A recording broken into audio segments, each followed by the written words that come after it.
మండలం మామిడిగూడెం గ్రామంలో ఈరోజు సిపిఎం పార్టీ నాయకత్వం సంఖ్యరవి సిపిఎం జిల్లా కార్యదర్శి, అట్లనే దూలం శ్రీనివాసు సిపిఎం జిల్లా కమిటీ సభ్యులు, రజక సంఘం జిల్లా నాయకులు చందర్ గారు ఈ గ్రామాన్ని ఈరోజు పర్యటించి గ్రామ ప్రజలతో మాట్లాడడం అనేది జరిగింది.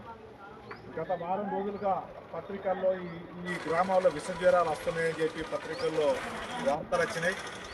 దాన్ని చూసి ఈరోజు ఈ గ్రామాన్ని పర్యటన చేయడం అనేది జరిగింది. ఇక్కడ ప్రజలతో మాట్లాడితే ఒక 6 సంవత్సరాల నుంచి ఈ గ్రామంలో డ్రైనేజ్ సమస్య చాలా తీవ్రంగా ఉంది. మురుగునీళ్ళు పోయేటువంటి పరిస్థితి లేదు. ఆ మురుగునీళ్ళు పోయేటువంటి కాలువలను కూడా పూర్తి చేసి రాజకీయ స్వార్థంతో పూర్తి చేసి ఈరోజు ప్రజల ఆరోగ్యాలను దెబ్బతీస్తున్నారని చెప్పి ప్రజలు చెప్పడం అనేది జరుగుతుంది.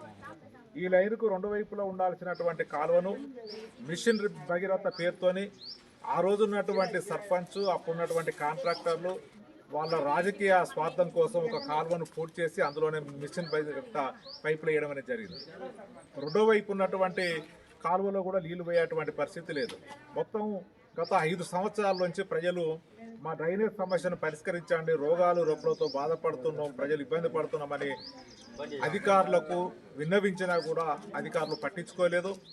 ఈ గ్రామంలో ఒక రాజకీయ స్వార్థంతోనే ప్రజల జీవితాలతోటి, ప్రజల ప్రాణాలతోనే కొంతమంది చెలగాటం ఆడుతున్నారని చెప్పి ప్రజలు ఈరోజు మా సిపిఎం పార్టీ నాయకత్వాన్ని దృష్టి తీసుకురావడం జరిగింది.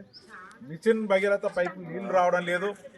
గ్రామ సెక్రటరీ గ్రామస్తుల సహకారంతో నెలకు 4,000 రూపాయలు పెట్టి స్వతహాగా నీళ్లు తీసుకొచ్చి ప్రజలకు సప్లై చేస్తున్నటువంటి పరిస్థితి ఈ గ్రామంలో ఉంది. మరి 5 సంవత్సరాల నుంచి ఇక్కడ పరిపాలన చేసినటువంటి వాళ్ళు ఏం చేసిళ్ళు, 5 సంవత్సరాలుగా ఎమ్మెల్యేగా ఉన్నటువంటి వాళ్ళు ఏం చేసిళ్ళు, ఈ గ్రామాన్ని ఎందుకు ఇట్లా కూపంగా తయారు చేసిళ్ళు, ప్రజల ప్రాణాలతో ఎందుకు సెలగాటం ఆడుతుందని చెప్పి సిపిఎం పార్టీగా మేము అడుగుతున్నాం. వెంటనే అధికారులు వచ్చి గ్రామంలో ఉన్నటువంటి సమస్యలు ఏమున్నా వెంటనే పరిష్కారం చేసి ప్రజల ప్రాణాలు కాపాడకపోతే ప్రభుత్వ కార్యాలయాల ముందు ఆందోళన చేస్తాము, మీ ఆఫీసులు ముట్టడి చేస్తామని చెప్పి సందర్భంగా తెలియజేస్తున్నాం.